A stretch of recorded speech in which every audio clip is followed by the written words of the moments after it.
inevitable. But the question we all have to ask ourselves is it's about the rate of change. And you can see at the top of this page, across the globe, we're seeing a significant downturn in expenditures in 2022 relative to 2020 and 2021. So again, it may not be about the absolute level of where government spending flattens out at, it's where it's coming down from. And what we call that here in the US, you can see the graph on the lower left and the lower right, we're looking at what we call the fiscal impulse, which is effectively the change in government expenditures from one year to the next. And you can see in the US, it's significant. It's about minus 8%. And so, again, monetary tightening, a fiscal retreat, minus 8% year over year change in fiscal spending. And the question becomes, will the natural organic economy be able to kind of fill that retreat, not just in an order of magnitude, but will the timing also be correct? And it's not just a developed world conversation. Obviously, we need to talk about the emerging markets. And maybe unlike Indonesia, which has had a steady interest rate of about 3.5% policy rate and also subdued inflation, other emerging markets were not as fortunate over the past few years. And certainly as we enter a period of developed market tightening, that's often associated with capital outflows from emerging markets, particularly as interest rate differentials start to narrow. In 2021, many emerging market economies had to lead or get ahead of developed market economies with regards to rising interest rates.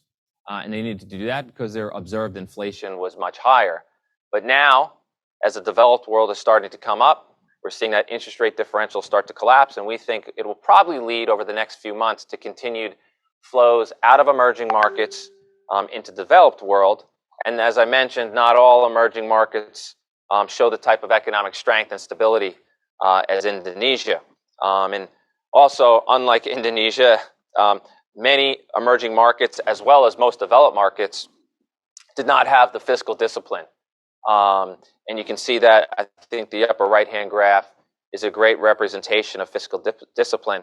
You can see many emerging market economies, as well as the US, the UK, the Eurozone, Japan, they went on this borrowing binge.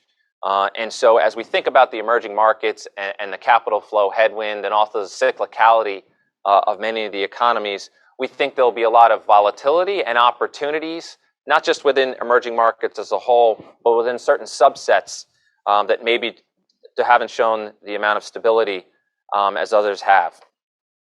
And so finally, it's an interesting time when it's, we're about on the 8th slide and we're finally getting to talk about China, particularly given all the changes going on in China. China had been really kind of the bellwether of growth and strength and the underpinning in the global economy coming out of the great financial crisis. And, if the global economy continues to slow and if it enters a recession, more likely than not, China will not be the kind of the tailwind or the support it had been during the last one. And that's because of a few factors. One, they're undergoing some massive deleveraging, obviously, particularly in the property sector. It seems like the policymakers, the party, is willing to let that effective bubble deflate quite a bit, hopefully not to pop, but they also certainly are not exercising any great support. I think that this obviously is something they want, as long as it doesn't become something that kind of expands into other areas and becomes more of a panic. Obviously, they're also cracking down on certain parts of the capital markets, certain types of entrepreneurs, areas in the technology sector, to enable some sort of social leveling in terms of economic benefits, and then obviously consolidation of power, any kind of geopolitical risks such as Taiwan, all present really question marks and at the very least vulnerability and volatility as it relates to China. So when you think about the aspect of China, with some of the points we've made about other elements of the emerging markets, it leaves us cautious. We're looking for opportunities there as the year unfolds, but still think it's maybe a bit too early to start deploying a large amount of capital onto that area. So now moving on to consumers.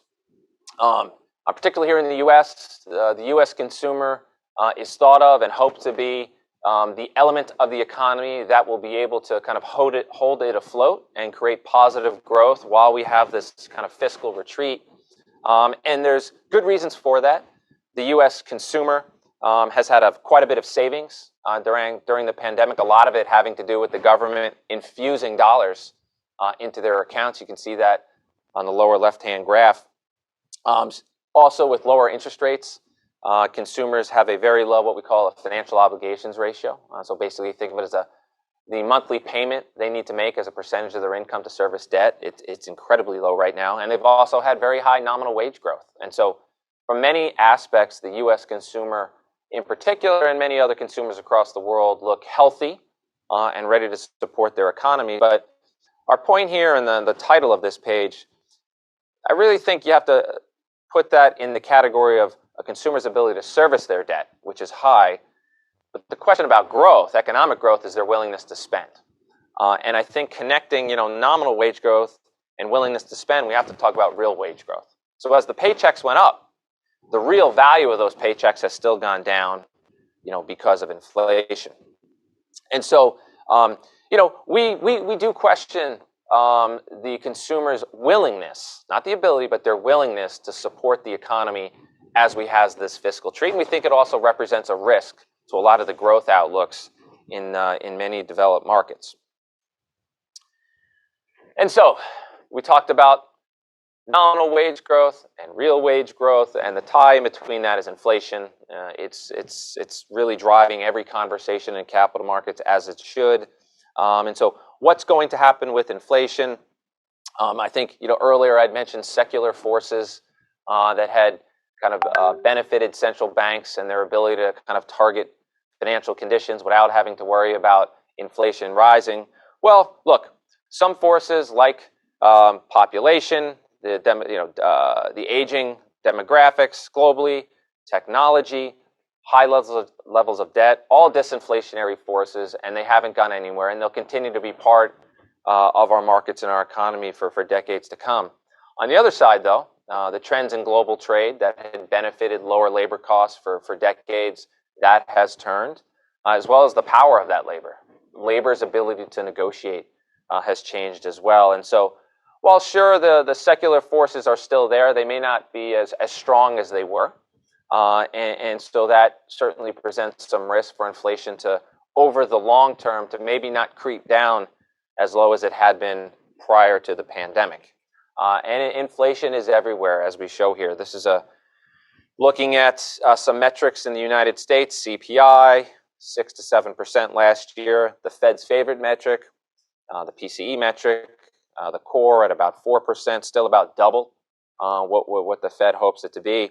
And also, it is a global phenomenon. You can see, what headline inflation had been across the globe, developed and emerging markets, relative to where it was year over year.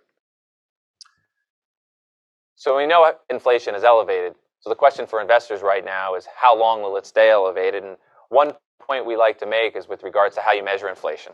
And particularly in many parts of the developed world, housing inflation is measured from a rent perspective, not necessarily the value of the home as it relates to sales. And what that leads to is that we have measures of what we call stored up inflation, meaning that eventually those rising property prices feed through to rents, but it does so in a lagged way. And we highlight that as one potential reason that we might see inflation stay elevated longer than investors expect. And the second reason comes down to labor. And that is, labor, wage negotiations, that's the hardest element of inflation pressure to really kind of quantify and understand. Unlike things like raw materials, finished goods, even the price of services, how labor and their inflation expectations translates into wage negotiations, cost of living adjustments, is a very, very hard thing to handicap. And as you can see here on the page, labor has never felt this empowered, whether it's the participation rate across the globe being quite low, or whether in the lower right-hand graph, as you can see, the quits rate being elevated, meaning labor feels more comfortable than ever to quit their job because they feel like they can find a job as good, if not better, elsewhere. And so that shifts the power what had been for decades into employers' hands, into the employees' hands. And again, that translates into higher labor, and again, will probably serve to keep inflation higher than the markets are currently pricing.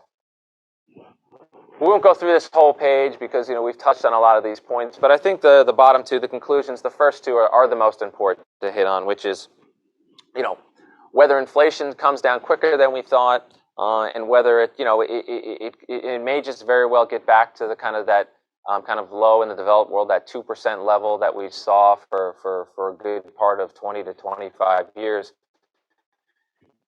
At the very least, there's the highest kind of tail risk of inflation that we've seen in a long, long period of time. And so as an investor, you have to at least make sure you feel like you are compensated for the tail risk that inflation runs much higher and much longer, and that central banks have to act much more aggressively.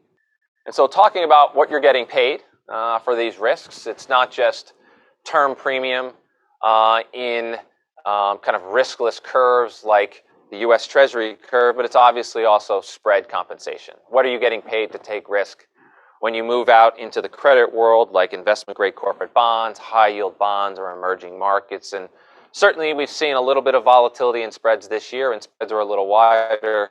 We like to look at this chart here just to make the point that if you look over a long time period, spread levels are still fairly low, meaning your compensation for risk is still relatively compressed, and at least our view is that it is at odds with the amount of risk in the marketplace today, whether that be monetary risk, fiscal risk, consumer risk, currency volatility risk. All don't seem to be leading up to proper compensation. So spreads are tight, as you can see, relative to historical levels. And we have a lot of uncertainties as it relates to monetary and fiscal policies. But with regards to underwriting companies, underwriting that's 2021 and as well as in the early part of 2022, that the pricing of the risk down at the company level was fairly generic. Any companies trading around a similar level, not a lot of tail pricing, but it's very at odds with what's going on at the corporate level or at the sector level. And this page is really just kind of meant to point out that due to the pandemic, we have certain headwinds to certain companies and sectors, and there's other elements created by the pandemic that are actually tailwinds to certain companies. And investors need to account for that in their underwriting. So things specific to the normalization and the recovery from the middle of 2020, particularly in areas like hospitality and leisure. There's areas with regards to inflation and wages that investors really need to focus in on. Areas like the chemicals, the commodities area, even the autos and the airlines. There's elements that need to be underwritten because they're most vulnerable to what had been kind of rampant speculation and greed in the marketplace, whether that be certain parts of the SPACs market or even areas like cryptocurrencies, for instance. And then finally, there's some elements that had already been in place before the pandemic that have only been strengthened in recent years. And ESG is a fantastic example in that factors like environmental, social, and governance are driving capital flows different ways across the globe. And so all of these factors and more really need to be considered as you underwrite companies in particular, as well as certain sovereigns, as we enter this period with additional kind of macro volatility. Profit margins, another important element to consider. We don't think it's as high on the radar screen for some investors as it should be, particularly because for the past few years, investors have just become accustomed to incredibly wide profit margins. Basically, the rising tide of the V-shaped recovery globally has enabled investors not to have to focus on profit margins, but we feel like we're past that peak margin time, and that adjustment could be difficult.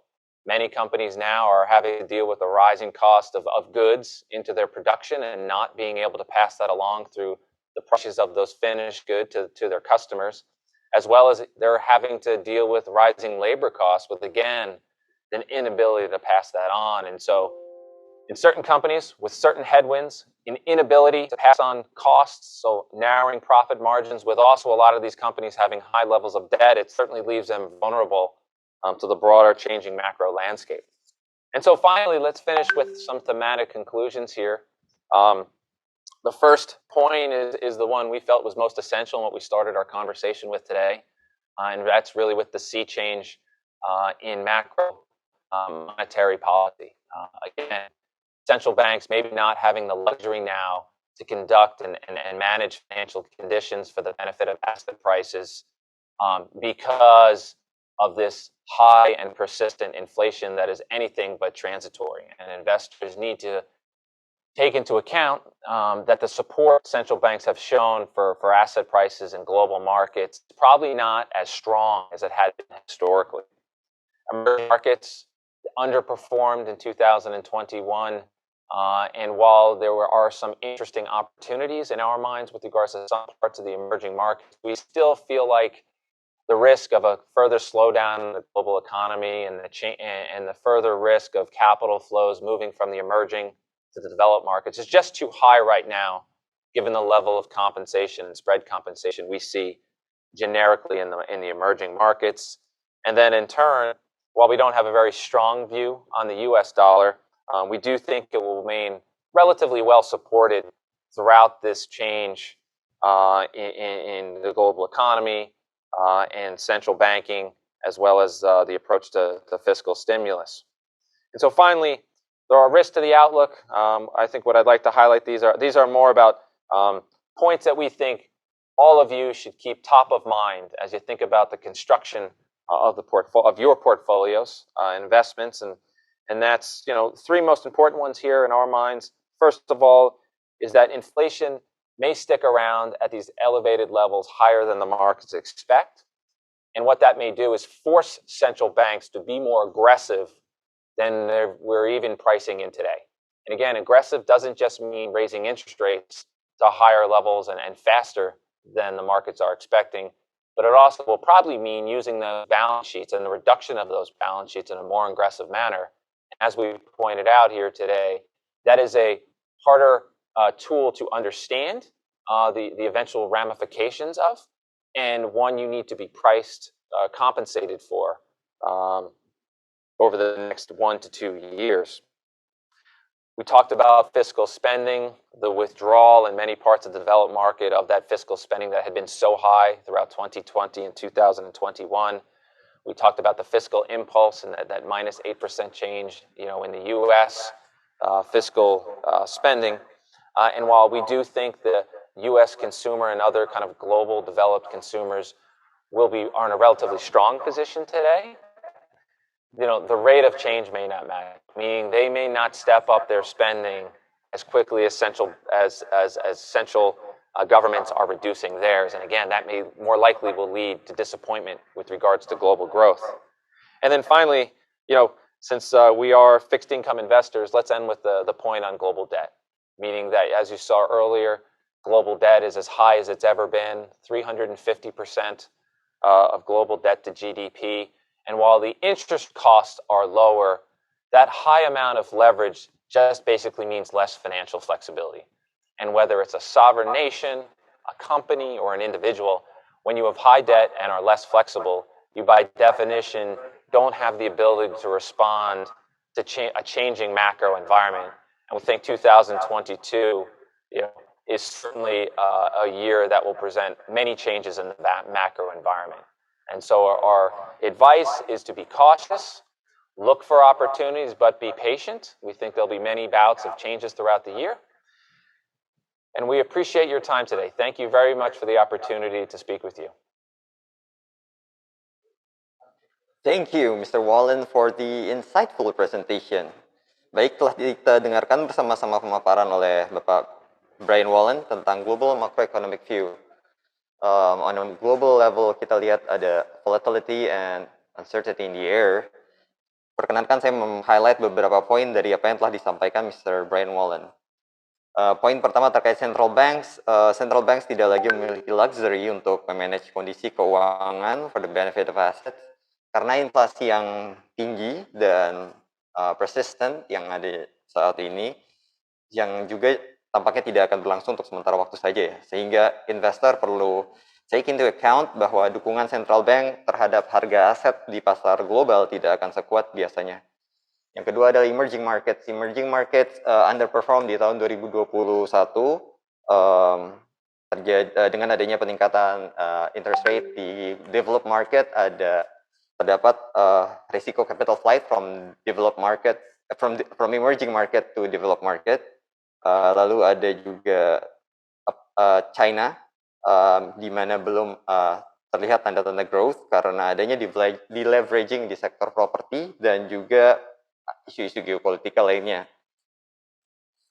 Selanjutnya di masalah global debt ya, disampaikan juga bahwa global debt mengalami peningkatan yang cukup signifikan dari yang normalnya 250% menjadi 350%, sehingga meningkatkan financial inflexibility. Dan terakhir mungkin kita touch di consumer ya. Terjadi tren peningkatan wages di Amerika. Namun demikian, willingness to spend dari consumer tersebut yang merupakan driver dari pertumbuhan ekonomi masih dipertanyakan karena tingginya inflasi yang menekan daya beli masyarakat. Mungkin itu saja. Oke, memasuki sesi kedua. Izinkan saya mengundang narasumber kita selanjutnya. Beliau adalah staf khusus Kementerian Keuangan, Bidang Perumusan Kebijakan Fiskal dan Makroekonomi Republik Indonesia. Mari beri sambutan yang meriah untuk Ibu Maisita Kristalin.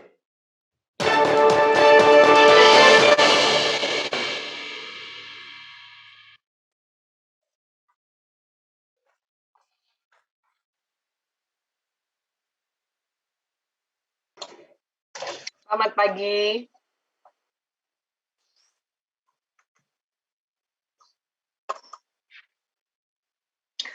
Terima kasih untuk kesempatannya. Mungkin saya langsung aja membahas mengenai update perekonomian dan juga pemulihan ekonomi. Silakan ditayangkan slide-nya. Langsung ke slide 3. Tadi Brian sudah banyak slide sebelum ini.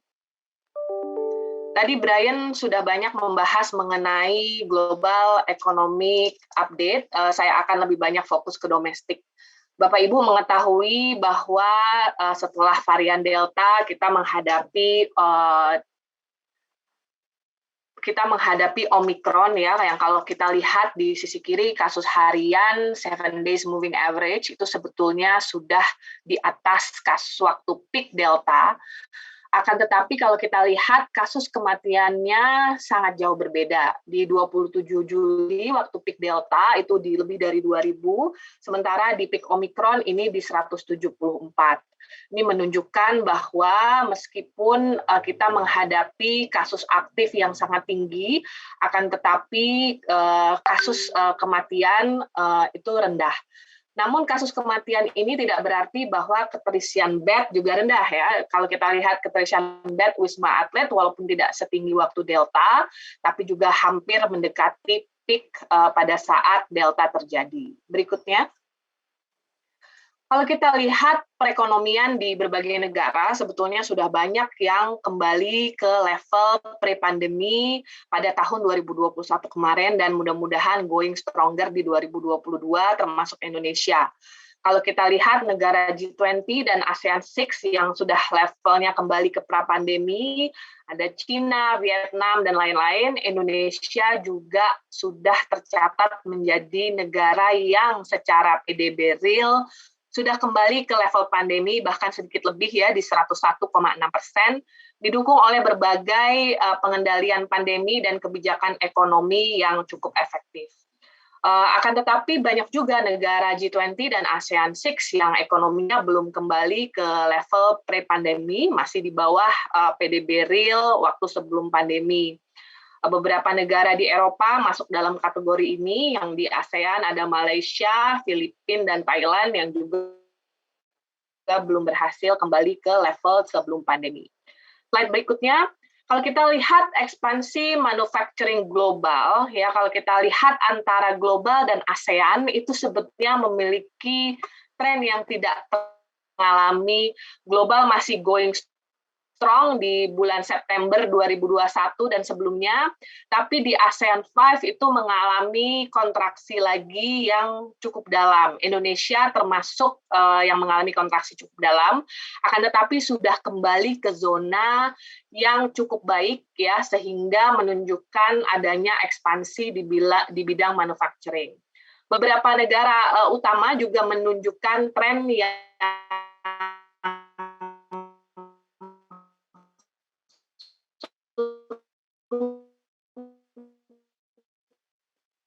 ya, semua sudah berada ini menunjukkan sebetulnya given yang terjadi dengan ledakan Omikron di seluruh dunia, beda dengan yang terjadi waktu Delta, ekspansi dari ekonomi real di dunia itu tetap berjalan dengan baik.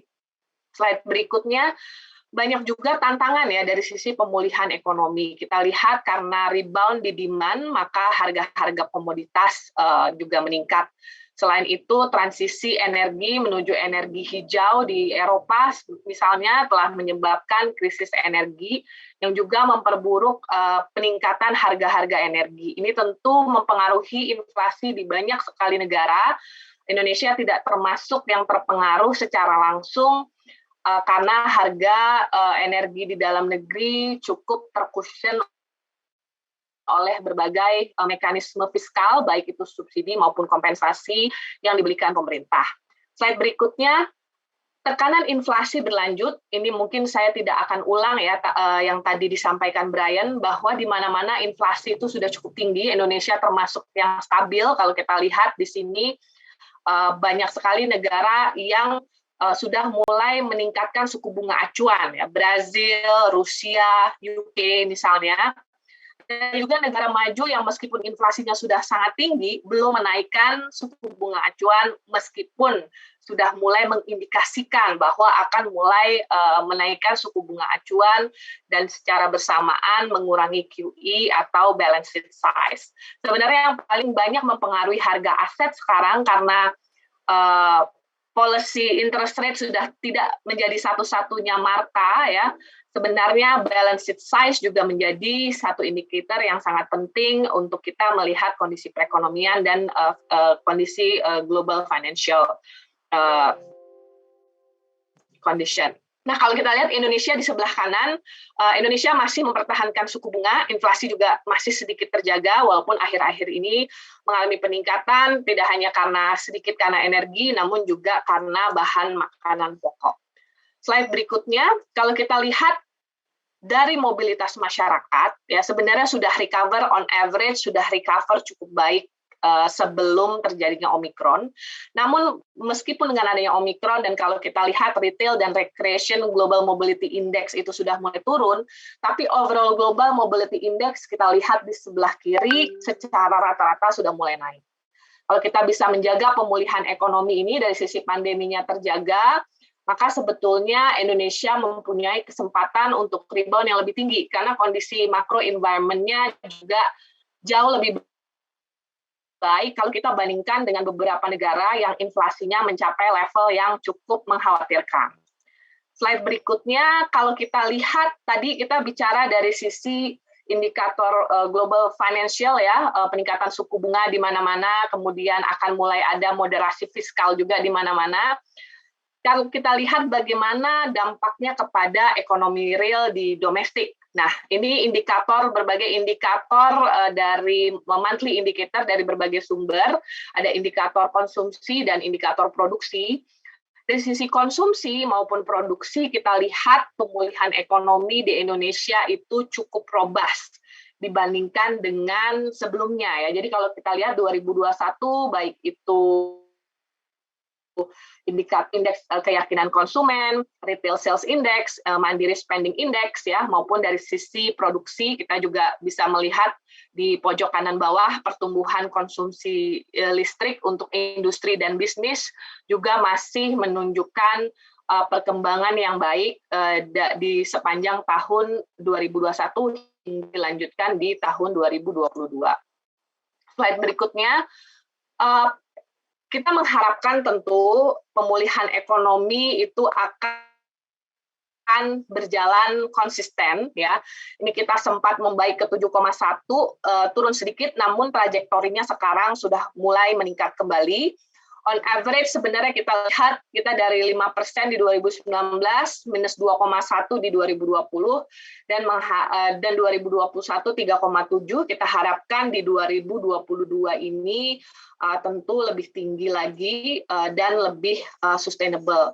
Beberapa proyeksi pertumbuhan di 2022 beragam, IMF World Bank 5,6, 5,2, OECD 5,2, dan Bloomberg konsensus di 5,2. Jadi kita bisa lihat bahwa strategi kebijakan APBN yang antisipatif dan responsif sudah berhasil membantu Indonesia keluar dari kontraksi ekonomi yang lebih dalam di tahun 2020. Slide berikutnya, kebijakan tapering the Fed dan rencana kenaikan Fed rate tentu menekan pasar keuangan di emerging market. Kalau kita lihat peningkatan USD itu menyebabkan market secara keseluruhan tentu menyusut ya. Jadi kita adalah menjadi bagian dari capital flow menuju ini. Untuk Indonesia sendiri kalau kita lihat sebetulnya dari sisi rupiah ya, kalau kita lihat depresiasi rupiah Indonesia kurang lebih berada di tengah. Tidak terlalu tinggi ya, bahkan sempat menguat juga. Jadi relatif dalam periode pandemi menghadapi berbagai isu baik itu dari sisi kesehatan, ekonomi maupun finansial, Indonesia berhasil nilai tukar dan yield dari government bonds cukup stabil di periode ini. Berikutnya kebijakan fiskal 2022, saya ada 10 menit lagi ya. Arah kebijakan fiskal, jadi sebetulnya yang saya ceritakan tadi adalah kondisi ekonomi yang sifatnya short term. Sekarang saya ingin cerita sedikit yang sifatnya long term gitu ya. Sebelum kita memasuki pandemi, sebetulnya pemerintah itu kan sedang mencoba menjadi negara high income countries di 2045. Jadi kita sedang melakukan reformasi struktural untuk meningkatkan value added perekonomian dengan membangun manusia, SDM yang unggul, infrastruktur, dan juga pendalaman sektor keuangan. Nah, tentu dalam masa pandemi, fiskal dan moneter harus bekerja bersama ya untuk melakukan ekspansi sehingga mengurangi dampak kontraksi perekonomian yang diakibatkan oleh pandemi. Akan tetapi tidak semua effort harus ditujukan terhadap hanya yang short term tersebut. Kita juga harus menjaga pengeluaran pemerintah dan juga support dukungan ke arah yang untuk membantu long term development, termasuk untuk membantu infrastruktur, pembiayaan infrastruktur, SDM, dan lain sebagainya.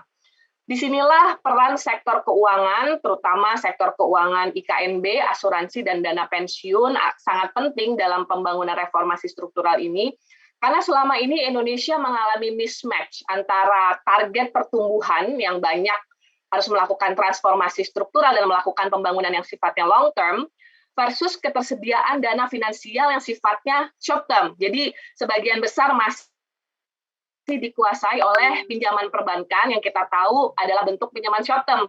Jadi kita membangun jalan tol, proyeknya panjang, akan tetapi financingnya pendek. Untuk itu memang kita perlu mengembangkan lebih dalam sektor asuransi dan dana pensiun yang merupakan penyedia dana-dana long term ya, tentu saja bersama dengan pasar modal yang perlu terus ditingkatkan. Berikutnya, kalau kita melihat fiskal kita, waktu kita memasuki pandemi, pemerintah membuat Perpu ya, yang menjadi Undang-Undang 2 tahun 2020, yang basically memberikan ruang kepada pemerintah untuk melakukan stimulus di luar batas normal yang diminta oleh undang-undang. Jadi kita punya batas fiskal defisit 3% yang memang selama 3 tahun dalam penanganan pandemi ini kita dibebaskan untuk bisa defisit di atas 3%. Menurut Undang-Undang 2 tersebut, tahun 2022 dan adalah tahun terakhir dalam APBN tahun ini, kita perkirakan defisit masih di level 4,85. Mudah-mudahan realisasinya kalau perekonomian jauh lebih baik bisa lebih kurang.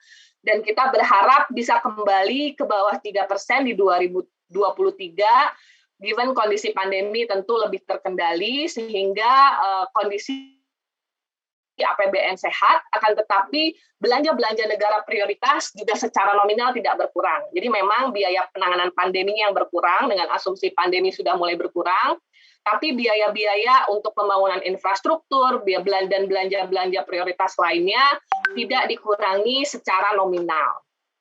Berikutnya, pemulihan ekonomi saat ini masih on track. Tentu APBN akan lanjut kerja keras dibantu kebijakan moneter di sepanjang 2022 ini. Proyeksi ekonomi tetap baik ya selama varian Omikron mendominasi dunia, namun level bahayanya tidak setinggi Delta. Mobilitas masyarakat menurun, akan tetapi kita bisa lihat cukup resilient begitu kasus turun, maka mobilitas biasanya akan langsung naik. Berikutnya, potensi serta tantangan industri asuransi dan dana pensiun di Indonesia. Kalau kita lihat di slide 17, sektor keuangan Indonesia itu masih cukup dangkal ya. Jadi peran industri asuransi seperti yang saya sampaikan untuk menangani mismatch tadi antara pembangunan kita yang membutuhkan banyak sekali proyek-proyek jangka panjang dengan pembiayaan dalam negeri yang banyak masih bergantung kepada pembiayaan jangka pendek. Kalau kita lihat kedalaman subsektor keuangan dibandingkan ASEAN 5 saja ya, dari aset bank per GDP kita masih ketinggalan di 59, yang lain di atas 100%. Kemudian kapitalisasi pasar modal juga masih di bawah rata-rata ASEAN 5. Aset industri asuransi ini kita di 5,8, Filipina saja sudah di 10,8%, dan DAPEN kita di 6,9, beberapa negara, Filipina rendah juga, tapi Malaysia di 65%. Jadi kita melihat banyak sekali, di satu sisi kita tahu ini low base, di sisi lain kita tahu bahwa ruang untuk tumbuh lebih tinggi juga lebih besar, karena memang kita berasal dari posisi yang masih dapat terus ditingkatkan. Tantangan dan permasalahan industri asuransi, saya rasa saya tidak perlu berpanjang lebar di sini, karena ini bicara kepada Bapak Ibu sekalian yang ahli dan pelaku di bidang asuransi dan dana pensiun. Tapi kita di IFG Group tentu harus melihat permasalahan industri asuransi. Kita tahu ada penetrasi dan density yang rendah ya, penetrasi asuransi karena culture dan juga literasi, sehingga kita bisa meningkatkan baik itu penetrasi maupun density asuransi menjadi lebih baik. Riset dari IFG Progress menunjukkan bahwa ada hubungan kausalitas yang positif antara penetrasi asuransi dan pertumbuhan ekonomi. Jadi ini juga sebenarnya arahnya bolak-balik ya, pertumbuhan ekonomi yang tinggi meningkatkan penetrasi, tapi jangan sampai pertumbuhan ekonomi yang tinggi tidak menghasilkan penetrasi asuransi yang tinggi. Kalau kita lihat tadi dibandingkan negara-negara ASEAN 5, penetrasi kita masih cukup di bawah. Berikutnya secara dana pensiun ya. Kalau kita tahu bahwa dana pensiun ini memiliki peran penting selain sebagai source of long-term financing di domestik, tapi dia juga mendorong pertumbuhan ekonomi dengan memberikan jaminan sosial kepada masyarakat. Namun aset kelolaan dan tingkat kepesertaan dana pensiun wajib dan sukarela masih rendah ya. Bapak Ibu tahu sendiri dari beberapa program wajib, total aset sudah lebih dari 700 triliun, tapi ini memang persentase dari GDP masih rendah. Kemudian ada beberapa program sukarela yang nilainya kurang lebih 300 triliun, 322 triliun. Ini juga secara persentase dari GDP, atau kalau kita bandingkan dengan dana pihak ketiga di perbankan, di sistem perbankan juga masih relatif rendah kalau kita bandingkan dengan beberapa negara tetangga. Nah, bagaimana peran dari asuransi dan DAPEN ini ya? Kalau kita lihat kebutuhan investasi nasional antara tahun 2020 hingga 2024 itu mencapai 6.445 triliun. Beberapa memang bisa didukung dari APBN, tapi pastinya APBN tidak bisa berdiri sendiri untuk melakukan ini. Sebagian bisa dari quasi government atau BUMN, ya. Tapi sebagian lagi harus berasal dari private sector. Nah, di BUMN dan private sector inilah yang perlu kita kembangkan adalah pendanaan jangka panjang di pasar modal, maupun di asuransi dan dana pensiun, selain juga industri perbankan yang bisa terus ditingkatkan. Berikutnya, tantangan untuk industri dana pensiun tadi seperti saya sampaikan, rendah kepesertaan, ya, tingkat kontribusinya juga secara persentase masih rendah, kemudian dana kelolaan juga masih cukup rendah, ya, masih 6,9% dari PDB. Malaysia di 65%. Berikutnya, pemerintah terus melakukan reformasi di sektor keuangan dengan tujuan untuk menciptakan sektor keuangan yang dalam, inovatif dan efisien, inklusif, dapat dipercaya, kuat dan stabil. Kita memperhatikan 5 pilar dalam penguatan sektor keuangan. Pertama, meningkatkan akses ke jasa keuangan.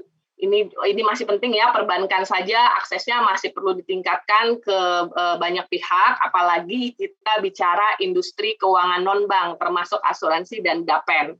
Memperluas sumber pembiayaan jangka panjang yang mendukung transformasi ekonomi kita, meningkatkan daya saing dan efisiensi, bekerja sama dengan investor global tentu akan sangat membantu dalam meningkatkan daya saing dan efisiensi, mengembangkan instrumen dan memperkuat mitigasi risiko, serta meningkatkan perlindungan investor dan konsumen. Saya rasa presentasi saya cukup pada hari ini. Terima kasih atas perhatian Bapak Ibu sekalian. Mudah-mudahan ini bisa membantu memberikan sedikit introduction terhadap kondisi perekonomian. Kita tahu arah perekonomian dan perbaikan ekonomi sudah mulai ke arah yang positif. Mudah-mudahan ini juga bisa menjadi kekuatan, ya, bagi sektor asuransi dan dana pensiun untuk reform dan juga memperbaiki kinerja serta bisa tumbuh jauh lebih tinggi ke depannya. Terima kasih.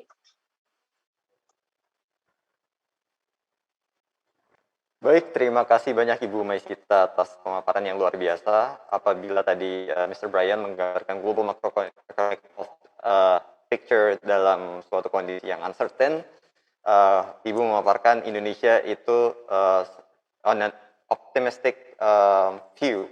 Kita lihat perekonomian Indonesia sudah kembali ke pre-COVID level dan inflasi Indonesia juga terjaga. Jadi saya pikir di 2022 ini merupakan tahun yang kita bisa menjadi lebih optimistik, ya.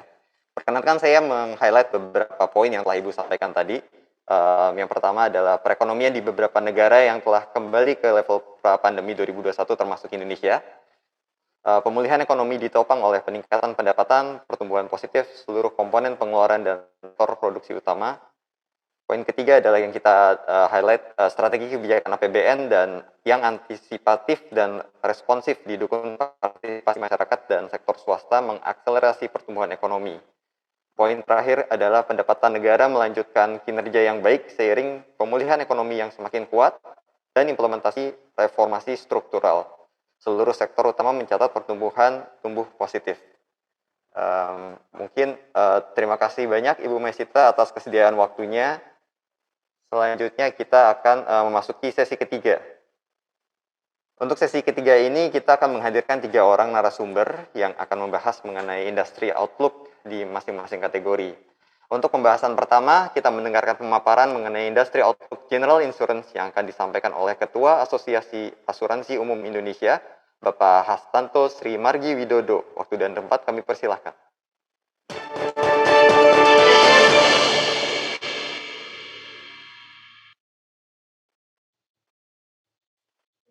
Terima kasih. Bismillahirrahmanirrahim. Assalamualaikum warahmatullahi wabarakatuh. Salam sejahtera untuk kita semua. Selamat pagi, Ibu Bapak yang terhormat, yang tidak bisa saya sebutkan namanya satu persatu. Tanpa berpanjang kata, mungkin saya akan langsung masuk kepada materi presentasi saya. Mungkin saya nggak terlalu bicara terkait dengan prospek ekonomi, karena tadi kita juga lihat sendiri bahwa ekonomi yang ada di depan sangat menjanjikan sebenarnya, tapi yang mau saya tarik untuk berbicara terkait dengan pertumbuhan yang ada, itu akan ada dari sebelah mana. Dan juga kita di asuransi juga mesti paham bahwa ada hal-hal keniscayaan yang akan segera terjadi di dunia asuransi ini, terutama di dunia asuransi umum, ya. Eh, saya bawakan judul di sini adalah gimana kita mau mempersiapkan menuju ekonomi 2000 triliun digital dan juga persiapan tentang kontraktual service margin. Nah, itu akan ada di 2025 untuk semua asuransi. Presiden Jokowi di bulan Desember tanggal 15 bicara terkait dengan prospek bahwa ekonomi digital itu akan sampai ke angka besaran 2.000 triliun rupiah di 2025. Nah, kalau kemudian kita referencing juga dengan dari forecast dari Bank Indonesia, di mana economic growth 4,7 sampai 5,5 yang kemudian di-revise belakangan, itu sebagian besar akan datang dari ekonomi digital. 530 triliun dari e-commerce, kemudian juga dari digital banking itu akan sampai 48.000 triliun. Dan dari e-money itu akan ada 337 triliun. Yang perlu kita paham, kenapa sampai ada forecast besar ini. Bank Indonesia itu per tahun 2019 sudah meluncurkan platform untuk pembayaran micropayment. Jadi mereka sekarang Bank Indonesia berfungsi dengan gerbang pembayaran nasionalnya dengan QRIS, Snap dan BI Fast. Itu mereka udah buka platform pembayaran, bukan hanya pembayaran, tapi lebih pada platform switching e-money ya, electronic money yang cukup sangat besar. Dan kita juga mesti paham juga bahwa QRIS yang di-launch oleh Bank Indonesia sekarang sudah cross border. Malaysia dan Thailand itu sudah bisa kita sudah bergabung dengan QRIS kita. Jadi artinya kalau kita pergi ke Malaysia atau Thailand, kita bisa membayar dengan menggunakan segala mobile banking yang kita punya atau e-money yang kita punya. Dan yang menarik lagi adalah kesempatan bahwa orang-orang Thailand, orang-orang Malaysia itu juga bisa membayar tagihan-tagihan dengan menggunakan QRIS yang ada di Indonesia. Jadi ke depan halangan untuk bahwa kita menggunakan electronic payment untuk menjual produk melalui internet dengan cross border QRIS ini itu tentunya sudah tidak ada. Dan kita juga mesti paham juga bahwa di dalam waktu dekat Arab Saudi juga akan bergabung menuju menggunakan QRIS Indonesia. Jadi artinya ke depan ini ada suatu pangsa yang sangat-sangat besar yang tentunya suatu hal yang patut kita perhatikan. Dan juga rencana G2P Bansos di mana government to person, di mana Bansos 4.0 ini akan nantinya menggunakan platform seperti ini juga. Nah, terkait dengan hal tersebut, kalau kita lihat tadi memang dari inklusi keuangan Indonesia yang 79% di tahun 2019 dan nyata-nyata asuransi hanya 19%, ya karena memang kita agak a bit tradisional dalam artian untuk digitalisasi secara bisnisnya. Kita banyak masuk ke internet mostly dengan menjual produk-produk tradisional melalui internet marketplaces. Itu suatu cara yang sebenarnya nggak terlalu proper banget karena akhirnya asuransi sebagai sebuah bentuk perlindungan finansial itu akhirnya masuk jadi komoditi, dan karena itu dia komoditi, makanya harganya akan turun terus. Dan ujungnya akhirnya kita akan hasap berbagai masalah yang terkait dengan ketidakcukupan premi karena harganya terus ditekan turun. Terkait dengan sistem pembayaran ini, saya mau coba agak bawa sedikit aja bahwa infrastrukturnya sudah ada, dan kalau kita lihat sekarang tadi tujuannya 15 juta merchant, sekarang memang belum sampai sana. Merchant tapi sudah ada berjalan dan kita lihat sudah ada 59 miliar data transaksi mikro dengan lebih dari 30 e-money provider. Nah, hubungan yang ada antara e-money provider dengan QRIS Bank Indonesia ini adalah hubungan timbal balik, bidirectional dalam artian tidak hanya mereka bisa membayar, tapi asuransi pun juga bisa membayar ke platform ini. Jadi kalau kita lihat juga AOI pada tahun 2020 kita sudah pertama kali QRAS di deploy, kita langsung pakai. Kita langsung pakai QRAS dari Bank Indonesia dengan berbagai macam dari Dana, GoMobile, GoPay, OVO, Paytrend, dan sebagainya. Dan seluruh bank-bank yang ada untuk bisa melakukan waktu itu di AUI kita bikin AUI Peduli di mana kita mengumpulkan dana-dana untuk membagikan sembako kepada masyarakat di 23 cabang AUI yang ada di Indonesia. Dan penyalurannya pun kita menggunakan mekanisme-mekanisme yang sama. Jadi bahwa kita mesti paham bahwa digital economy itu bukan simply jual produk tradisional di internet, bayarnya pakai e-finance. Tapi lebih ke arah bahwa memang fulfillment-nya pun harus juga sudah menggunakan infrastruktur yang sama.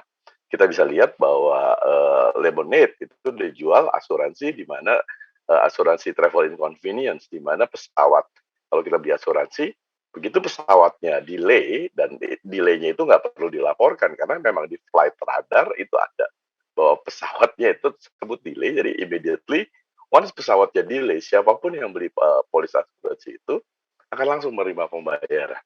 Juga kita juga sekarang ada juga kayak Peduli Lindungi kita tahu bahwa semua orang yang tes swab itu akan otomatis dilaporkan ke Peduli Lindungi. Kita juga bisa punya kayak asuransi yang otomatis membayarkan cash plan kepada orang-orang yang didiagnosis positif untuk COVID tersebut. Nah, jadi prinsip-prinsip bahwa digital ekonomi yang ada tidak hanya membelinya saja melalui jalur digital, tapi juga fulfillment dari pembayaran klaimnya juga melalui jalur-jalur digital dan kalau perlu nggak perlu merekanya klaim. Karena kita tahu fakta-fakta kejadian terhadap sesuatu yang kita lindungi itu secara otomatis ya kita bisa lakukan pembayaran itu secara otomatis juga. Dengan terkait konsep-konsep yang ada seperti ini, AUI kita mencoba untuk membangun ekosistem. Ekosistem di sini ekosistem untuk menyediakan informasi-informasi yang mungkin dipergunakan untuk asuransi-asuransi otomatis tadi. Jadi salah satu yang pertama kita lakukan adalah kita mengumpulkan data kelembapan tanah untuk seluruh lokasi di Indonesia dengan resolusi 25 kali 25 km. Jadi AUI sejak tahun 2021 kita punya data kelembapan tanah untuk setiap lokasi di Indonesia. Datanya ini seberapa benar atau kebenaran dari data ini seberapa tinggi? Sangat tinggi karena memang ada remote in situ validation. Jadi data-data pengukuran melalui satelit ini itu memang divalidate in situ pada lokasi dan kita bisa lihat bahwa standar-standar yang dilaporkan dari studi dari validasi yang ada itu cukup tinggi resolusinya bahwa penyimpangannya sangat-sangat kecil.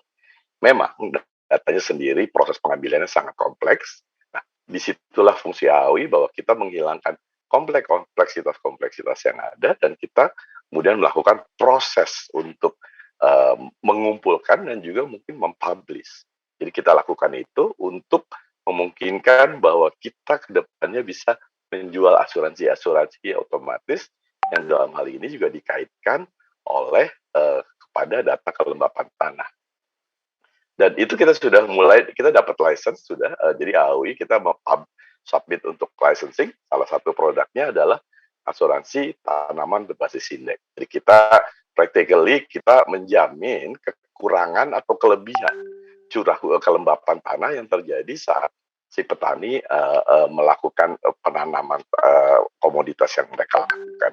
Satu contoh di sini adalah kalau kita lihat sebagai bawang, itu 36% dari cost yang dibutuhkan oleh petani bawang itu sebenarnya adalah untuk operate dari pompa listrik dengan pompa air ya, dengan asumsi bahwa curah hujannya itu sesuai dengan yang pattern selama ini terjadi.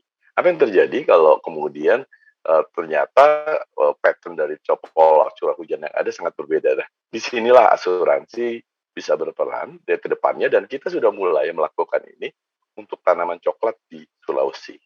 Ya, ke depan kita akan coba untuk melakukan juga ke tanaman bawang, kemudian juga palm oil dan berbagai tanaman-tanaman lagi yang lain. Tapi secara prinsip once begitu ada kekurangan kelembapan tanah pada satu period, petani atau pemilik polis asuransinya tidak perlu melakukan klaim.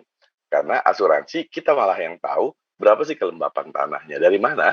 Dari platform ekosistem yang tadi kita coba siapkan dan sudah kita siapkan. Jadi, tapi terkait dengan tersebut tentunya ada kalkulasi gimana cara mengkalkulasi kelembapan tanah, kemudian juga siapa yang melakukan. Jadi kita perlu juga melakukan ada calculation dan custodian agent terhadap dengan kontrak-kontrak ini, dan kemudian juga proses pembayaran yang yang akan dilakukan.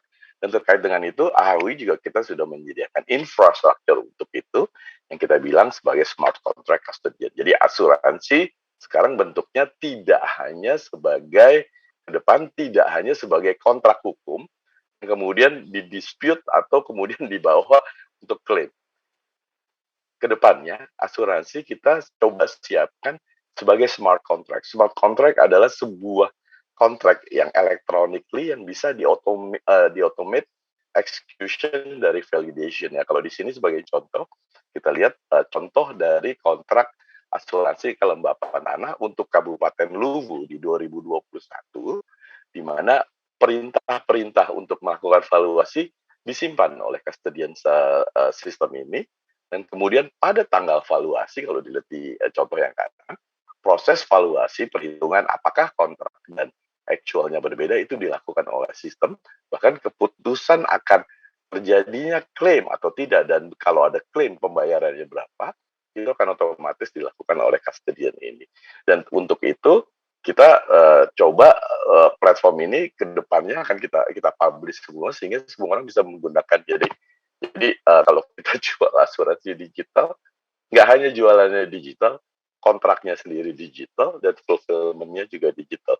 Dan mungkin dengan itu akhirnya kita akan bisa masuk ke arah yang tadi, digital ekonomi yang memang diharapkan akan terjadi ke depannya, tidak sekedar hanya jualan asuransi mobil, kebakaran, dan lain-lain di marketplace yang kayak seperti yang sekarang kita banyak lakukan. Karena itu nggak bakalan bikin pertumbuhan asuransi akan besar ke depannya. Berikutnya, totally ada perubahan mendasar yang sangat akan terjadi, dalam artian kalau zaman sekarang dengan adanya data, kita bisa melakukan perhitungan-perhitungan dengan sangat proper. Di sini ada satu contoh, ini hasil dari perhitungan dari Universitas Sudirman di 2016, yang dia menunjukkan bahwa dengan data curah hujan dan kelembapan tanah yang ada, asuransi tanaman padi yang ada sekarang, rate-nya itu terlewat rendah. Jadi dikatakan di sini dari studi ini dikatakan bahwa 3% yang ada terhadap asuransi tani untuk petani padi sekarang itu, rate 3% yang ada itu sangat-sangat rendah untuk curah hujan di daerah Tabana. Kenapa? Karena rate 3% itu hanya bisa mengcover persentil ke-11. Dalam artian persentil ke-11 itu ekstrim cuaca yang mungkin terjadi yang mungkin 10 tahun sekali. Itu dia pricing-nya sendiri harus dilakukan per daerah. Di sisi lain juga kita mesti lihat juga di sini contoh di bawah adalah bagaimana kita melakukan pricing untuk suatu kecamatan sekarang. Karena kita punya datanya untuk kita punya data sekitar 10 tahun dari kelembapan tanah di sini dicontoh di Kecamatan Ponrang, itu kita bisa melakukan forecasting, dan kalau dilihat grafik biru itu adalah actual dari forecast yang actual dari kelembapan tanah yang terjadi di Kecamatan Ponrang di Sulawesi, dan yang merah adalah hasil forecastnya. Jadi kalau kita lihat bahwa secara teknologi kita bisa even forecasting kelembapan tanah suatu daerah sehingga pricing yang ada bisa kita lakukan secara proper. Nah, itu semua membutuhkan new scientific underwriting regime lah. Dan di situ ada big data, ada machine learning, ada forecasting. Pricing sekarang nggak cuma pakai table, mungkin kita harus bikin berbagai macam model yang ada, kemudian kita lakukan Monte Carlo simulation terhadap pada model tersebut, dan kita lihat harga yang proper berapa. Nah, apakah itu terlalu advance? Tidak, karena begitu kita masuk ke IFRS 17, Di situ banyak sekali modeling dan terutama ini dengan local reinsurance loss participation clause, di mana sekarang even proporsional juga kalau nanti di ujung ternyata klaimnya buruk, itu akan ada konsekuensi untuk ikut participation clause. Itu jadi yang tadinya reinsurance yang modelnya proporsional akan berubah jadi lagi menjadi non proporsional dengan kompleksitas yang sangat-sangat tinggi, dan itu membutuhkan keilmuan yang sangat tinggi. Jadi memang ke depan kita akan butuh banyak sekali saintis dengan banyak ilmu-ilmu baru dan juga teknologi-teknologi baru dan tentunya data-data yang baru. Jadi kalau saya pertama kali ada yang bertanya, kenapa AUI ngumpulin segitu banyak data kelembapan tanah untuk seluruh Indonesia? Karena in time kita akan membutuhkan, dan contoh dari sekarang adalah saatnya kita mulai utilize dari data-data yang kita miliki sekarang. Selanjutnya mungkin saya mau mengajak kepada keniscayaan yang memang akan pasti timbul di 2025, which is tinggal kita hanya bisa mempersiapkan diri sampai 2024, less than 2 years, dan 1 tahun kemudian terakhir 2024 itu untuk parallel run. Saya selalu quote dari komennya Warren Buffett bahwa no matter the great talents, kayak kita nggak bisa having a baby by getting 9 women pregnant ya, to get the baby in 1 month ya. Jadi itu satu konsep bahwa semuanya butuh waktu. Dan yang paling besar, paling berat dari IFRS 17 ini sebenarnya bukan dari teknologi. Kita bisa beli mesin, kita bisa beli konsultan yang bagus-bagus, tapi yang paling challenging adalah sebenarnya dari sisi human. Akhir tahun ini, kemudian juga atau akhir tahun kemarin, atau ada berapa dikasih kesempatan untuk mengirimkannya di bulan Januari, kita semua mengirimkan gap analysis ke seberapa kesiapan perusahaan asuransi menuju IFRS 17 ini. Dan kita tahu semua banyak sekali hal-hal teknikal yang sudah kita address di sana. Tapi mungkin yang challenging buat kita address adalah dari sisi HR, yang lebih berat lagi adalah dari sisi shareholder dan dari stakeholder, paradigmanya itu sendiri. Karena mungkin membuang top line premium mirage ya, fata morgana, dan kemudian berubah menjadi insurance first result. Paradigm itu butuh step yang nggak hanya bisa dilakukan dalam 1 tahun. Saya coba buat diilustrasi di sini, kalau untuk perusahaan asuransi yang banyak jualan asuransi kendaraan bermotor, katakanlah untuk polis asuransi kendaraan bermotor 5 tahun dengan premi tahunan 5 juta, dengan total outgo 45% dan klaim rasio 50. Klaim rasio 50 itu sangat rendah sekali. Saat ini kita recognize dengan sebagai pendapatan 25 juta pada saat pembukuan on inception.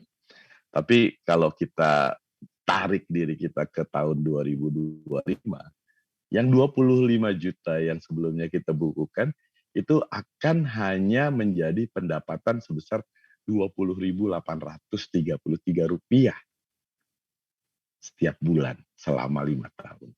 Jadi paradigm bahwa transisi dari 25 juta saat polisnya ditutup ke dalam 20.833 selama 5 tahun, bulanan selama 5 tahun, itu suatu konsep yang mungkin agak sulit ditekan. Tidak hanya untuk pegawai, bahkan mungkin buat kita manajemen dan juga buat stakeholder dan pemegang saham. Nah, mungkin yang agak challenging juga di sini adalah saya coba tulis juga kalau asuransi kredit, kalau preminya 10 juta, rate-nya 1%. Nggak pakai komisi, tapi kalau kita lihat sekarang laporan NPL industri 3,16%, saya tulis 3% aja. Kalau initially ini kemudian kita tulis sebagai, misalnya harusnya kalau sekarang kita tulis itu sebagai pendapatan premi 10 juta, maka di tahun 2025, instead of menuliskan pendapatan 10 juta, kita akan immediately pada tanggal penutupan polis tersebut menulis minus 20 juta rupiah kerugian. Kenapa? Ya karena orang NPL-nya 3% kok jualnya dengan rate 1%. Siapapun tahu kalau itu akan loss.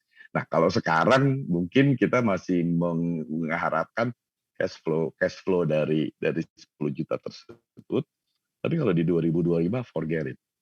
Udah nggak ada. Jadi udah nggak mungkin yang sekarang kita masih mau jual dengan rate 1%, di 2025 sudah tidak bakalan ada. Ya. Jadi itu suatu konsekuensi yang perlu kita pikirkan dan itu segera. Dan kalau kita aja masih sulit menerimanya, apalagi kemudian para stakeholder dan juga para shareholder dari perusahaan kita.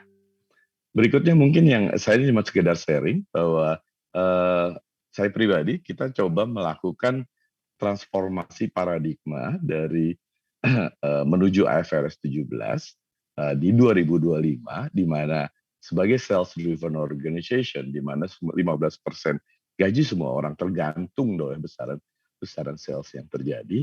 Kita coba gimana untuk buat suatu transitional mechanism supaya mindsetnya ujungnya akan menjadi margin driven organization.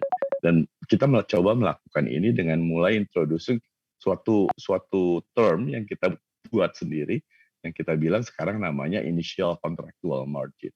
Initial contractual margin adalah totally benar-benar suatu margin yang kemudian ujungnya nanti kita bisa lakukan perhitungan-perhitungan yang mirip seperti IFRS 17. Jadi dengan menggunakan konsep yang initial contractual margin ini, kita mencoba untuk mulai melakukan edukasi.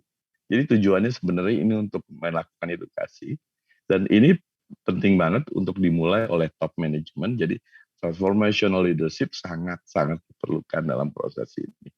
Nah, di sini saya contohkan, katakanlah di sini dengan produksi 64 miliar. Oh maaf.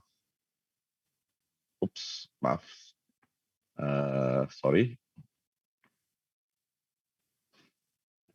Hold on.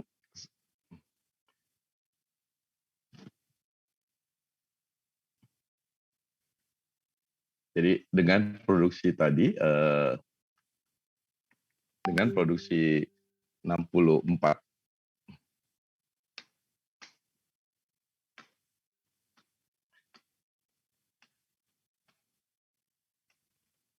Oke, dengan produksi 64 miliar yang kita lihat di sini bahwa saya punya revenue sebesar sebenarnya margin awal saya adalah 14 miliar. Dari 14 miliar tersebut, di awal penutupan, saya ada yang earn premium 597 juta, tapi unearned premium 13,9 juta. Dari konsep 13, kemudian dari 13,9 miliar yang ada, itu tiap bulan akan menghasilkan earn premium sudah 1,1, kemudian 348-nya buat bayar klaim dari on retention yang ada, impairment, biaya bunga, IBNR, katastrofe kita modalkan dengan 116, dan biaya-biaya di luar pegawai 232. Sehingga ujungnya itu hanya 465 juta rupiah out of 14 miliar initial contractual margin. Jadi kita mau mulai mencoba melakukan pendidikan di mana 64 miliar produksi yang ada, that's meaningless. 2025 kita akan melupakan angka itu, tapi menuju 2025, oke, kita bisa acknowledge bahwa produksi kita 64 miliar sekarang, margin kita adalah 14 miliar termasuk on retention kita di situ, dan sebenarnya service margin kita kalau kita mau hitung-hitung dari situ angkanya sekitar hanya 465 juta untuk setiap bulannya ke depan. Jadi akhirnya ujungnya nanti gampangnya adalah bahwa pendapatan tiap bulan adalah hasil service margin yang kita dapatkan dari semua produksi-produksi yang ada. Jadi ini suatu langkah yang kita coba dan load-nya sedang kita lakukan. Load dari KPI tersebut di awal hanya 10%, tapi akan jadi 40% di tahun 2023, dan di 2024 kita sudah melupakan besaran angka top line. Hanya 20% kita anggap top line-nya, tapi 80%-nya KPI gaji semua orang performance itu akan tergantung oleh margin-margin yang ujungnya akan menjadi kontraktual service margin kita. Dengan ini, saya hanya bisa berharap moga-moga transformasional yang mungkin kita akan lakukan menuju IFRS 17 di 2025 dapat berjalan.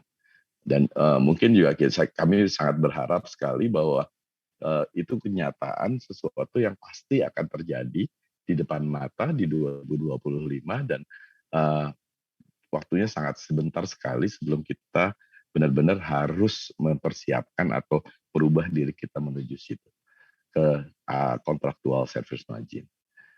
Dari saya mungkin situ, mohon maaf sekiranya ada kekurangan. Wabillahi taufiq wal hidayah. Wassalamualaikum warahmatullahi wabarakatuh. Terima kasih Bapak Widodo atas pemaparannya. Untuk pembahasan selanjutnya mengenai industri outlook life insurance, yang akan disampaikan oleh Ketua Umum Asosiasi Asuransi Jiwa Indonesia, Bapak Budi Tampu Bolon. Waktu dan tempat kami persilahkan.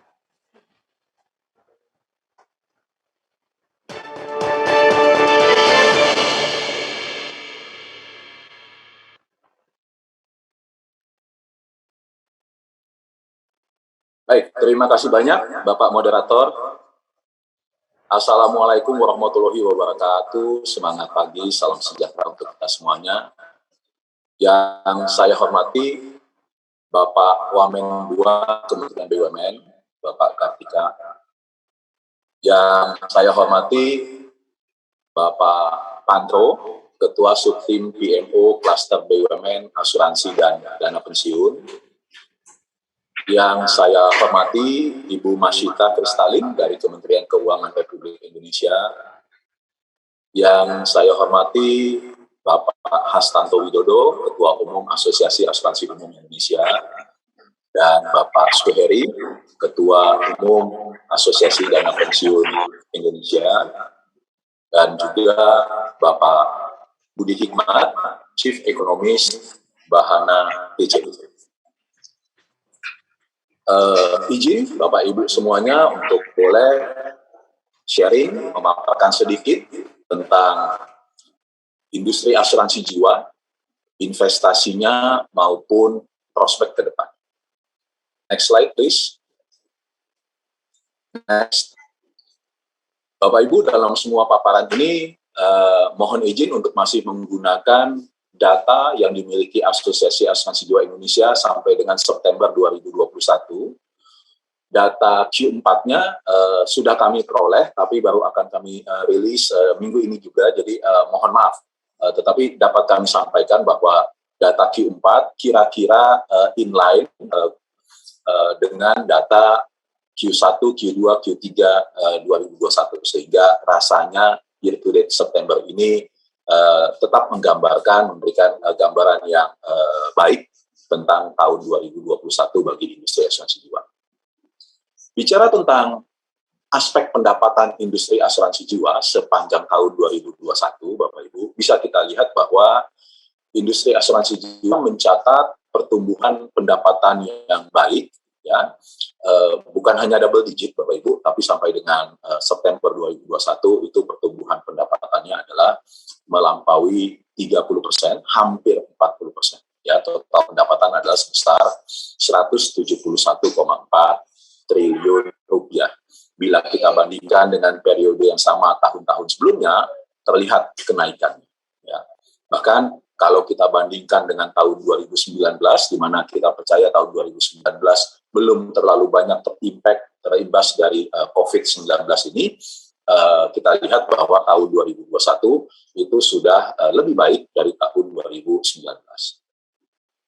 Pendapatan ada beberapa bagian, Bapak Ibu, dan bisa kita lihat bahwa di semua aspek pendapatan, baik pendapatan preminya, hasil investasinya, dan lain-lainnya itu tetap meningkat. Ya, dan khusus pendapatan premi Bapak Ibu sama seperti total pendapatannya kita lihat sudah melampaui pendapatan premi di tahun 2019. Next slide please. Pendapatan premi ini bisa kita kategorikan menjadi dari beberapa sudut pandang Bapak Ibu. Yang pertama adalah biasa dilihat mengenai new business maupun premi lanjutan, renewal. Ya, kita lihat sama-sama Bapak Ibu bahwa baik pendapatan premi baru, new business maupun premi lanjutan, renewal, itu keduanya meningkat. Ya, pendapatan new business-nya meningkat double digit, lebih dari 17%. Renewalnya pun meningkat 2,4%, sesuatu yang amat sangat menggembirakan kami. Ternyata masyarakat Indonesia masih mencari pertanggungan asuransi jiwa, produk asuransi jiwa, dan mereka yang sudah memiliki pun masih meneruskan kontrak-kontraknya. Jadi itu kami menartikannya sebagai berikut. Kemudian bila kita lihat dari kanal distribusinya, Bapak Ibu, maka terlihat bahwa kanal bank assurance itu terus bertumbuh double digit 11% lebih. Tetapi peningkatan paling signifikan itu datang dari alternatif distribution. Ya, ada beberapa channel di dalamnya, termasuk digital salah satunya, yang meningkat lebih dari 50%.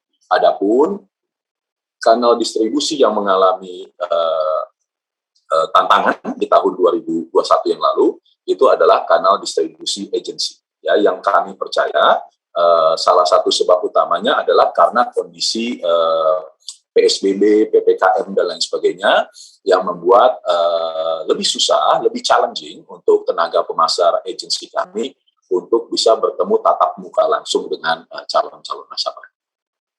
Kemudian bila kita perhatikan sama-sama Bapak Ibu dari sisi produk mana yang lebih banyak terjual, ya, maka kita lihat bersama bahwa produk unit link itu tetap mendominasi pasar industri asuransi jiwa, ya, dengan pencapaian premi yang dibukukan dalam 9 bulan sebesar 93 triliun rupiah lebih, ya, dibandingkan dengan produk non-unit link yang kami sebut sebagai produk tradisional sebesar kira-kira 56 triliun rupiah. Adapun kalau kita lihat sama-sama Bapak Ibu, ya, kedua produk ini baik unit link maupun non-unit link tradisional itu pendapatan premi tahun 2021-nya juga sudah melampaui pendapatan premi tahun 2020 maupun 2019, di mana 2019 tadi sudah kami katakan, kita sama-sama ketahui belum banyak terimbas dari COVID-19. Jadi ini suatu hal yang sangat menggembirakan. Kalau kita lihat juga dari sisi cara bayarnya, ya, maka cara bayar sekaligus, gitu ya, sekali bayar untuk sepanjang pertanggungan asuransi jiwanya itu tetap mendominasi dengan pendapatan premi hampir 77 triliun rupiah. Ya, kalau dari sisi individual maupun grup, kita bisa lihat sama-sama Bapak Ibu semua bahwa pendapatan premi dari polis-polis individual itu meningkat signifikan, hampir 15% dibandingkan tahun sebelumnya, dan juga sudah melampaui tahun 2019. Pendapatan premi kumpulan agak susut, Bapak Ibu, ya, sebesar 9,9% susut. Dan jika kita bandingkan konvensional maupun syariah, ya, konvensional bertumbuh, Bapak Ibu, dibandingkan tahun 2020, sementara syariah, meskipun secara nilai pendapatannya lebih kecil, tetapi pertumbuhannya amat sangat signifikan, hampir 50%. Next slide, please.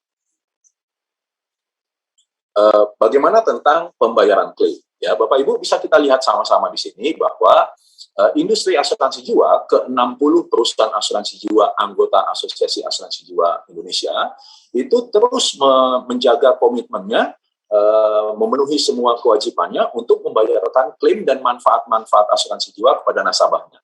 Sepanjang 9 bulan tahun lalu, Bapak Ibu, industri asuransi jiwa, ke-60 perusahaan asuransi jiwa yang ada di Indonesia, membayarkan hampir 110 triliun rupiah.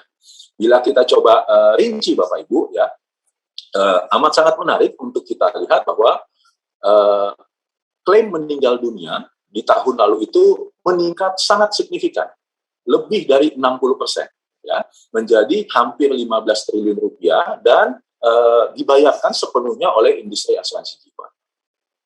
Bagaimana dengan nilai tebus, ya, Bapak Ibu?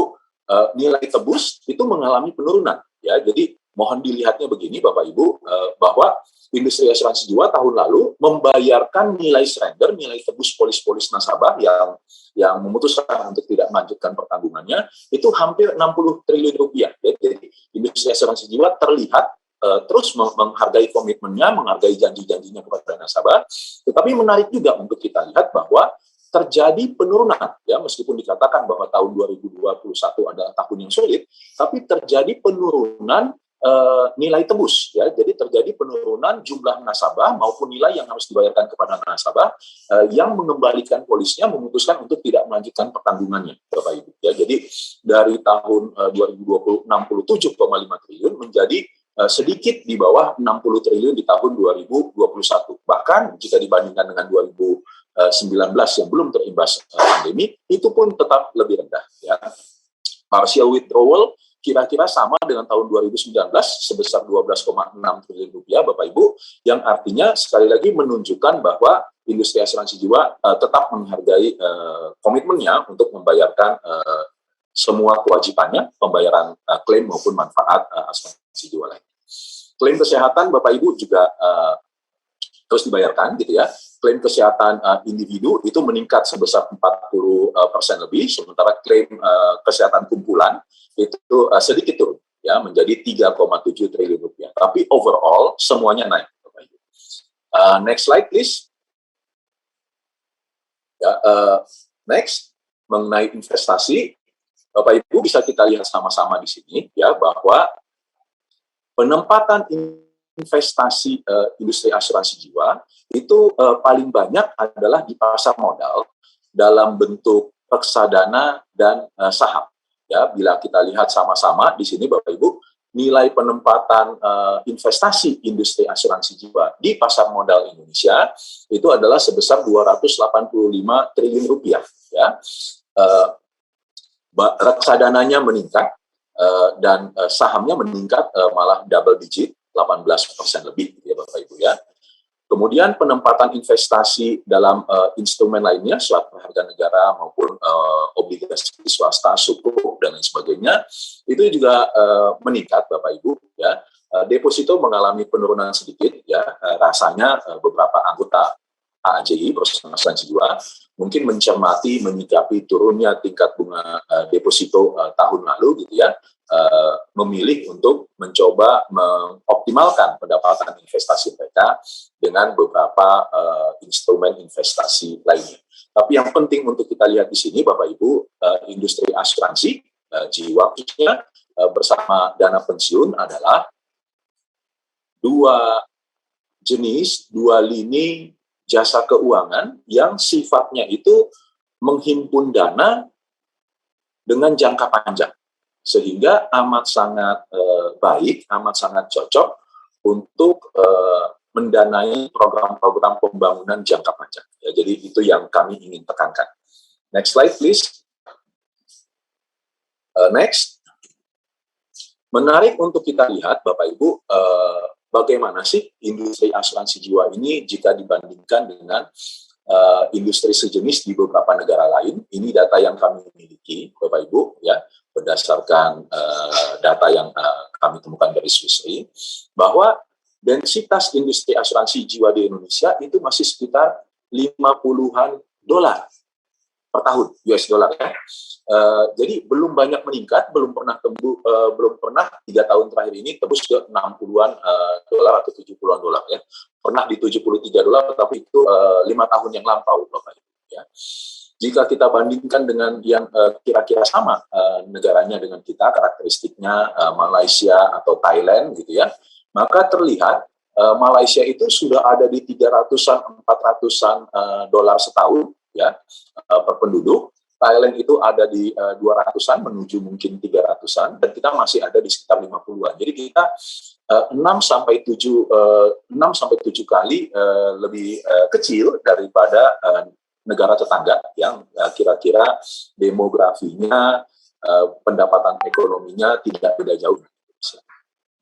Jika diukur dari GDP, Bapak Ibu, ya, persen dari GDP, maka kita pun masih ada di sekitar 1, ya. Selama banyak tahun kita ada di 1,2, 1,3, begitu ya. Sekali lagi jika kita ukurkan dengan Malaysia dan Thailand, mereka sudah ada di 3, bahkan tahun lalu, tahun 2020, maaf, Malaysia itu sudah ada di 4, ya. Jadi Bapak Ibu bisa bayangkan total aset perusahaan asuransi jiwa, industri asuransi jiwa hampir 600 triliun rupiah posisi 2021. Seumpama kita bisa ada di tingkat densitas seperti Thailand atau Malaysia, jadi katakanlah 5-6 kali lipat dari saat ini, dan seumpama GDP kita bisa ada seperti Thailand dan Malaysia, gitu ya, 3 kali lipat, maka bisa kita bayangkan Bapak Ibu bahwa dengan mudah sebetulnya kita mengestimasi potensi dana yang bisa digalang dari industri asuransi jiwa itu sampai beribu-ribu triliun rupiah. Dan kalau ini digunakan untuk pembangunan infrastruktur, pembangunan jangka panjang, pastinya akan sangat bermanfaat buat bangsa dan negara. Next slide please, Bapak Ibu. Kalau ditanyakan gitu ya, bagaimana sih strategi untuk meningkatkan penetrasi industri asuransi jiwa, tentu jawaban yang paling pas sebetulnya Bapak Ibu ada di setiap anggota AAJI, di setiap masing-masing perusahaan asuransi jiwa ya. Tetapi beberapa kata kunci Bapak Ibu, tentu yang pertama adalah menjaga agar kinerja keuangan setiap perusahaan asuransi jiwa itu baik ya, cemerlang. Kemudian dalam pengelolaannya pastinya unsur kehati-hatian, unsur GCG itu mendominasi.